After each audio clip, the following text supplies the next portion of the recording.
এক বিরাট মহাযজ্ঞ। এ মহাযজ্ঞ মানুষের কল্যাণের।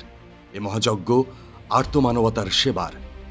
স্তরে স্তরে স্তূপ করে রাখা হয়েছে চাল, ডাল, লবণ, খেজুর, তেল সহ বিভিন্ন শুকনো খাবার।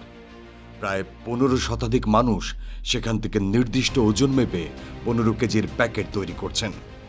প্যাকেটগুলো তোলা হচ্ছে বড় কাভার্ড ভ্যানে। এগুলো পাঠানো হচ্ছে বন্যা দুর্গত এলাকায় অসহায় মানুষদের জন্য।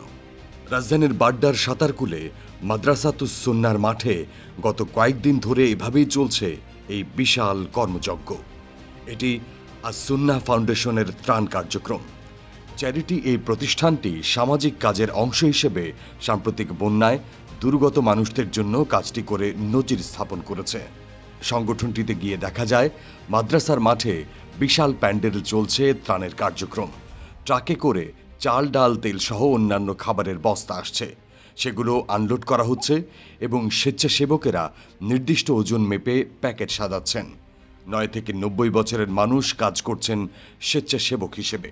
ফাউন্ডেশনের সাধারণ সম্পাদক সাব্বির আহমেদ জানালেন কি পরিমাণ ত্রাণ আসছে, কোন মাধ্যমে আসছে এবং তা তারা কিভাবে বন্যার্তদের কাছে পৌঁছাচ্ছেন সেই গল্প। 21 তারিখে যেদিন বন্যা শুরু হয় সেদিন আমরা বন্যা দেখে সাথে সাথে আমরা সকালবেলা 30 টনের মতো মালামাল, 10 ট্রাক 10 টন খেজুর, 10 টন চিরা, 5 টন চিনি, 5 টন লবণ আমরা অর্ডার দিয়ে পাঠাই এবং এইটাই ফেসবুকে শায়েকের পোস্টে জানাই যে আমরা এইটা পাঠাই দিছি শুকনো খাবার হিসাবে আর আমরা আরও প্রস্তুতি নিচ্ছি। তো এই ফেসবুক পোস্টের কমেন্টে আমাদের ব্যাংকের ডিটেলসটা দেওয়া ছিল যে যদি কেউ চান অংশগ্রহণ করতে পারেন। এইখানে যে গত কয়েকদিনে 10 লাখের বেশি মানুষ ডোনেশন দিছে। আচ্ছা, ডোনেশনের অ্যামাউন্টগুলো বেশি, অনেক ক্ষুদ্র ক্ষুদ্র, ঠিক আছে, 1 টাকা থেকে শুরু করে হাজার হাজার টাকা। তো এত অ্যামাউন্ট ব্যাংক, আমাদের একটা ব্যাংকের স্টেটমেন্টই ডাউনলোড করতে পারতেছিলাম, ফাইল এত বড় হয়ে গেছে। ভারী খাবারের 15 কেজির প্যাকেট করা হচ্ছে। এর মধ্যে আছে 10 কেজি চাল, 2 কেজি ডাল, 1 কেজি লবণ আর তেল 2 কেজি। এসব ত্রাণ বন্যার্তদের কাছে পাঠানোর জন্য 2টি প্রতিষ্ঠান বিনামূল্যে দিয়েছে ট্রাক। শুকনো খাবারের শেডে গিয়ে কথা হলো এই মহাযজ্ঞের এক সমন্বয়কের সঙ্গে।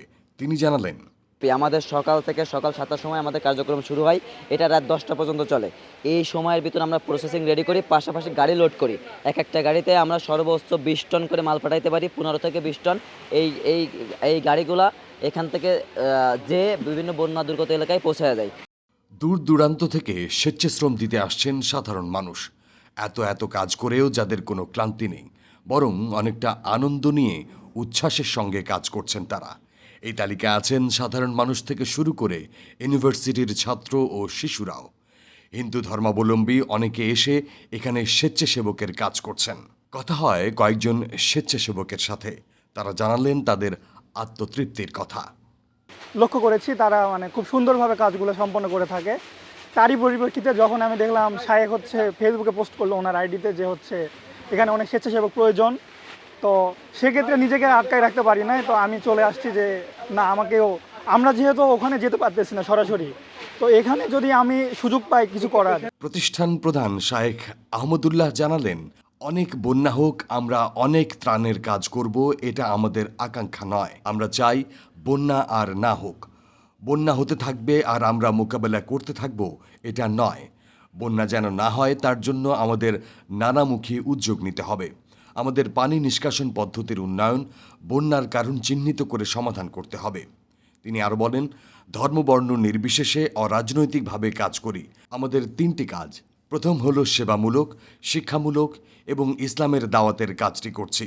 ইসলামের সঠিক বার্তা পৌঁছাতে চাই। সকল ধর্মবর্ণের ঊর্ধ্বে উঠে যে আর্তমানবতার কাজ করা যায়, আর সুন্নাহ ফাউন্ডেশন তার অনন্য নজির।